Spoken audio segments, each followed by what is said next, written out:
நாகப்பட்டினம் சட்டமன்ற தொகுதியிலே போட்டியிட்டு நான் வெற்றி பெற்று வந்து பணியாற்றினேன்.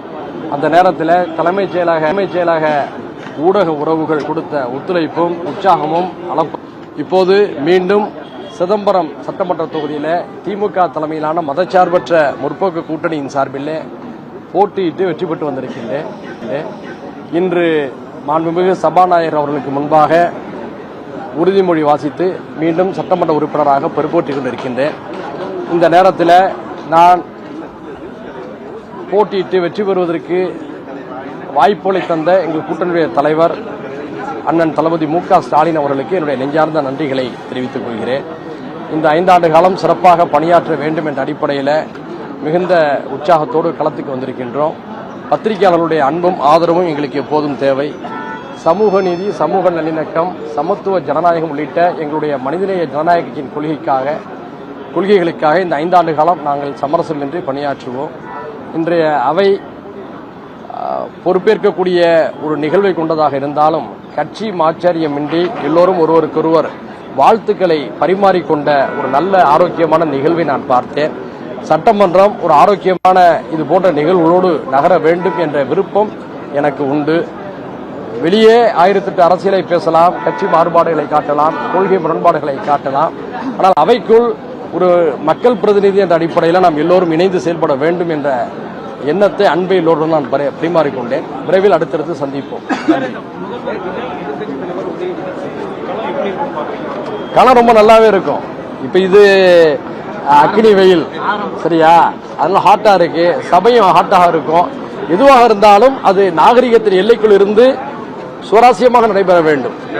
அந்த அடிப்படையில் இந்த அவை நல்ல ஆரோக்கியமான ஒரு அவையாக இருக்கும் என்று நான் நம்புகின்றேன்.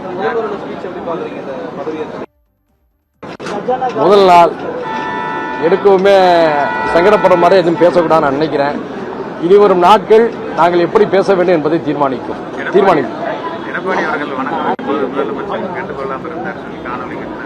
அப்படியா?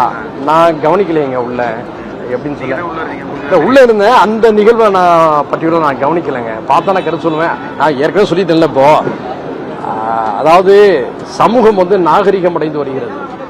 இளைய தலைமுறையும் அரசியலை கற்றுக்கொண்டிருக்கிறது. எல்லோருமே முன்பு போல் அல்ல, வாட்ஸ்அப் வழியாக சமூக வலைதளங்கள் வழியாக அரசியல் நிகழ்வையும் கூர்ந்து கவனித்து வருகிறார்கள். மொத்தத்தில் எல்லாருமே அரசியல் ஆரோக்கியமா இருக்கணும்னு நினைக்கிறாங்க. இப்ப நீங்க ஒரு கேள்வி கேட்டீங்க, அவர் பார்த்தாராமே வணக்கம் வைக்கலையாமன்னு சொல்லி, அது என்னன்னு எனக்கு தெரியல. ஆனா அது போன்ற நிகழ்வு தவிர்க்கப்பட வேண்டும். இப்போ நான் மதச்சார்பற்ற முற்போக்கு கூட்டணியில நான் போட்டிட்டு வந்திருக்கிறேன். நான் பதவி ஏற்கும் போது எங்களுடைய கூட்டணியுடைய தலைவராக அருமைக்குரிய சகோதரர் உதயநிதி ஸ்டாலின் அவர் இருக்காங்க. அவரை பார்த்து ஒரு வாழ்த்து சொன்னோம். இடது பக்கம் இந்த சைடில் முதலமைச்சர் இருந்தார். அவரை பார்த்து ஒரு வாழ்த்து சொன்னோம். அதெல்லாம் பண்பாடு. இந்த பண்பாடுகள் சேதமடையாமல் எல்லாரும் பாதுகாக்க வேண்டும். அதைத்தான் இப்போ உள்ள தமிழ்நாட்டு மக்கள் விரும்புறாங்க. இளைய தலைமுறை அதான் விரும்புது. ஆரோக்கியமான அரசியல் எல்லோருமே முன்னெடுப்போம் என்று உறுதி ஏற்றுக்கொள்வோம்.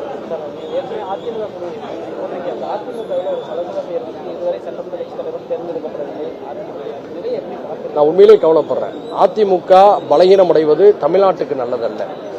அதாவது அன்னைக்கு நாங்கள் அந்த கூட்டணியில் இருந்தோம். அந்த கூட்டணியுடைய அந்த கட்சியுடைய சில அரசியல் பிழைகளின் காரணமாக நான் தனியரசு கருணாஸ் போன்றவர்கள் அப்போது 2019 வெளியில வந்துட்டோம். இப்போ அந்த கட்சி ஆட்சியில் இல்லாமல் இருக்கலாம், ஆனால் ஒரு வலிமையான இடத்தில் இருக்க வேண்டும் என்று நாங்கள் விரும்புகின்றோம். ஏனென்று சொன்னால் திராவிட கட்சிகள் பலகீனம் அடையவிடக்கூடாது.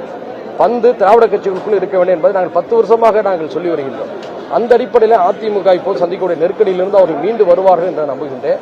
அது பலகீனம் அடைவதில் உணர்வாளர், தமிழ் உணர்வாளர் யாருக்குமே அதில் உடன்பாடு. இன்னும் சொல்ல போனால் எங்கள் அணியில் இருக்கக்கூடிய பல பேருக்கு அதே நிலை தான். அதிமுக வலிமையாக இருக்க வேண்டும், ஒற்றுமையாக இருக்க வேண்டும். அவங்களுக்கு நல்லது, தமிழ்நாட்டுக்கு நல்லது. அப்பதான் பார்க்கிறோம். அப்புறம் பேசுவோமே. எல்லாத்தையும் முதல் நாளே கேட்டா. நன்றி.